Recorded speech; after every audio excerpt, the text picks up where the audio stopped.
ज़्यादा काम करके अमीर बनते हैं या ज़्यादा पैसे बचा के अमीर बनते हैं या कोई और ही तरीका है जिससे अमीर बनते हैं? अगर दो लोग हैं, एक ज़्यादा कमाता है और दूसरा बंदा कम कमाता है, दूसरा बंदा इवेंचुअली 60 साल में 70 साल में ज़्यादा पैसे कमाएगा। इसका एक छोटा सा एग्जाम्पल है वॉरेन बफेट। पैसा कमाना एक विषय है, हाँ। कमाकर उसे बढ़ाना, हाँ, इसके लिए क्या चीज़ें ज़रूरी है? पैसे अगर आपको बढ़ाना है तो इसका मैं एक सिंपल फॉर्मूला बताता हूँ। आपको 4 चीज़ें करना चाहिए। कोई आदमी कैसे ये डिसाइड करे कितना पैसा मुझे इन्वेस्ट करना है, कितना पैसा मुझे इमरजेंसी में रखना है, या कितना पैसा मुझे लिक्विड में रखना है, कौन सा शेयर मार्केट में जाएगा, कौन सा गोल्ड में जाएगा? कोई भी इंसान अलग अलग हो, आपकी सैलरी का या आपके इनकम को कैसे डिसाइड करे वो? ओके, तो मैं एक 25 से 30 साल वाले का एग्जाम्पल लेता हूँ। आइडियली मेरे को लगता है कि जो पैसा आता है उसमें it should be 40-30 kind of ratio. आपने 1 लाख रुपए कमाया, उसमें 20-30 हज़ार रुपये तो आपका टैक्स में चला जाएगा। अब 70-80 हज़ार रुपये है, उसमें से 40% मतलब 1 लाख का 40% 40 हज़ार आप खर्च कर सकते हो। बाकी जो 30,000 है वो आपको इन्वेस्ट करना चाहिए। और इन्वेस्टमेंट भी जब करते हो, emergency fund is not linked to your salary. आपको बस 2-3 साल खर्चे का आपको वो करना है। आपने अगर वो कर लिया, उसके बाद आपको इमरजेंसी फंड में डालने की ज़रूरत नहीं है। तो मान लीजिए आपका 1 लाख सैलरी है और 40 हज़ार का खर्चा है, तो 2 लाख का हो गया 40 हज़ार इंटू 24, तो ऑलमोस्ट 10 लाख रुपए आपके इमरजेंसी फंड के हो गए। आप जब 30,000 में इन्वेस्ट कर रहे हो, 30,000 से सबसे पहले इससे इमरजेंसी फंड पूरा करिए। 30,000 आप करते रहिए जब तक आपका 10 लाख हिट नहीं होता। 10 लाख जैसे हिट हुआ तो आप इमरजेंसी फंड में डालना बंद कर दीजिए। अब आप पोर्टफोलियो बिल्डिंग पे आप ध्यान दीजिए। पोर्टफोलियो बिल्डिंग के इमरजेंसी फंड भी हम एफडी में डाल दें? इमरजेंसी फंड आप एफडी में डाल सकते हो, बॉन्ड्स में डाल, जो भी सेफ इन्वेस्टमेंट है। फिर इसके बाद जो बाकी वो हिट कर गए, आप अब महीने के आपके 30-30 हज़ार आ रहे हैं, आप पोर्टफोलियो बिल्डिंग में डालिए। क्योंकि आप 25-30 साल के इंसान हो, आपके पास 30 साल है ग्रो करने के लिए, रिटायरमेंट के लिए 30 साल है, तो आपका allocation to equity can be higher. तो आप 80% पैसे इक्विटी में डालिए, बाकी जो 20% है उसमें 10% गोल्ड, 10% एफडी में डाल के रख दीजिए, एफडी या बॉन्ड्स में डाल के रख दीजिए।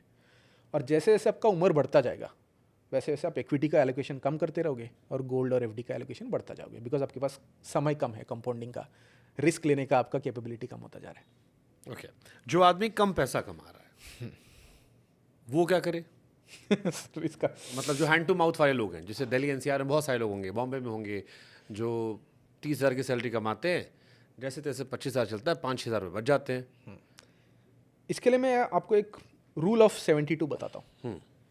रूल ऑफ 72 ये कहता है कि आप लेट से 12% इंटरेस्ट कमा रहे हो आपके इन्वेस्टमेंट में, तो 72 डिवाइड बाई 12, 72 को आप आपके इन्वेस्टमेंट रिटर्न से डिवाइड करिए, उतने साल में आपका पैसा डबल होगा, राइट? आप लेट से 15% कमा रहे हो, तो 72 डिवाइड बाई 15, तो लगभग 5 साल में आपका पैसा डबल होगा। जो 30 साल का बंदा है उसके पास 30 साल है, आप 12% से भी डबल करते हो तो हर 6 साल में डबल होता जाएगा। 6 साल में 2 गुना, 12 साल में 4 गुना, 18 साल में 8, 16, 32, राइट?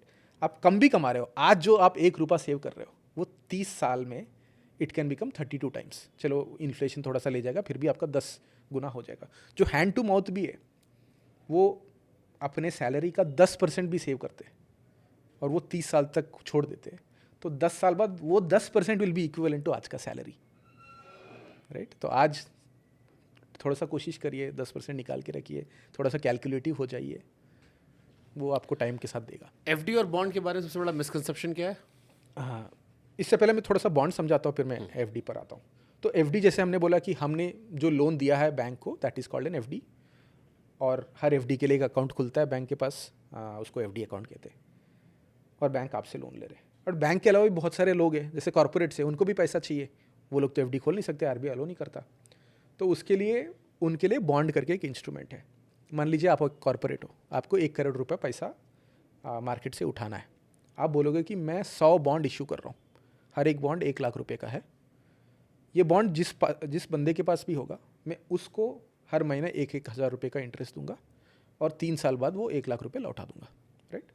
और मैं एज एन इन्वेस्टर आके वो बॉन्ड खरीदूंगा आपसे, बोलेंगे मैं बॉन्ड होल्डर हूँ और मेरे को सेम एफडी की तरह ही ब्याज आता रहेगा और 3 साल बाद इंटरेस्ट आ जाएगा।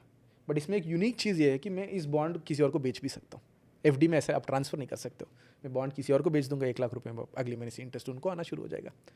तो bond is also very simple loan given by corporate to individual, और bond holder will get the interest. तो कंपनी के दो इंस्ट्रूमेंट होते हैं, एक स्टॉक्स, एक बॉन्ड्स। स्टॉक्स में आपको डिविडेंड मिलता है, जैसे कंपनी ग्रो कर रहा है, प्रॉफिट इंप्रूव हो रहा है, आपका डिविडेंड बढ़ता जाएगा। बॉन्ड में सिर्फ आपको इंटरेस्ट मिलेगा और 3 साल बाद आपके पैसे वापस, 3 या जो भी टर्म होता है। तो bond is a bet on the survivability of A company. अगर आपको लगता है कि 3 साल तक ये कंपनी टिका रहेगी, उसका बॉन्ड ले लीजिए। आपको लगता है कि यार नहीं, 3 साल बाद ये कंपनी 10 गुना होगा, तो उसका इक्विटी ले लीजिए। तो ये हो गया बॉन्ड। इंटरेस्टिंग। हाँ, बॉन्ड और एफडी में बिगेस्ट डिफरेंस ये है कि डीआईसी जैसी इंश्योरेंस है नहीं। और दूसरा तो असली खेल ही आ गया। और दूसरा, जब आप बैंक को पैसा देते हो, बैंक क्या करता है, बैंक ने आपसे 8% पे डिपॉजिट ले लिया, वो 12% पे किसी को लोन दे दिया, और 4% बैंक का मार्जिन है, और वो 12% उसी कॉर्पोरेट को दे रहा होगा। जब आप बॉन्ड खरीद रहे हो, ये बैंक को आपने हटा दिया इक्वेशन से, तो वो जो 4% एक्स्ट्रा है वो आप रख रहे हो, तो आपका रिटर्न भी ज़्यादा है। थोड़ा रिस्क ले रहे हो, रिटर्न ज़्यादा मिल रहा है। तो डीआईसीजीसी ना होने का जो नुकसान है वो ज़्यादा रिटर्न से कॉम्पेंसेट होता है।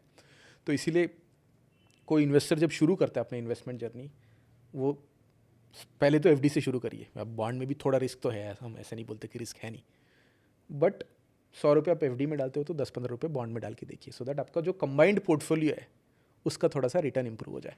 और उसमें से 100 रुपये एफडी में, 20 रुपये बॉन्ड में, तो आपका 80% पोर्टफोलियो वैसे भी सिक्योर्ड है कम्प्लीटली, और बाकी 20% में आपके पैसे अगर मेरी बढ़ते बैंक मैनेजर ने मुझे ऐसे समझाया होता तो मैं अब तक इन्वेस्ट कर चुका होता। उससे समझाया, मेरे पल्ले नहीं पड़ा था। ओके, भारत में टैक्स, अच्छा ये जो पैसा मिलता है एफडी में, क्या इसमें भी टैक्स कटता है? हाँ जी, टीडीएस कटता है सबसे पहले एफडी में, उसके बाद आपके टैक्स स्लैब के हिसाब से आपको टैक्स देना पड़ेगा। एक ही एक्सेप्शन है, there is something called tax saver FD, जिसमें 5 साल का लॉक इन होता है। ये आपका एक 80C करके एक लिमिट होता है, सेक्शन 80C इन इनकम टैक्स। उसमें अगर उस सेक्शन के तहत आप इसमें पैसा डालते हो तो उस पर आपका टैक्स नहीं कटेगा, बट उस एक्सेप्शन के बिना सब में टीडीएस कटेगा, आपके स्लैब के हिसाब के आपको इंटरेस्ट देना पड़ेगा।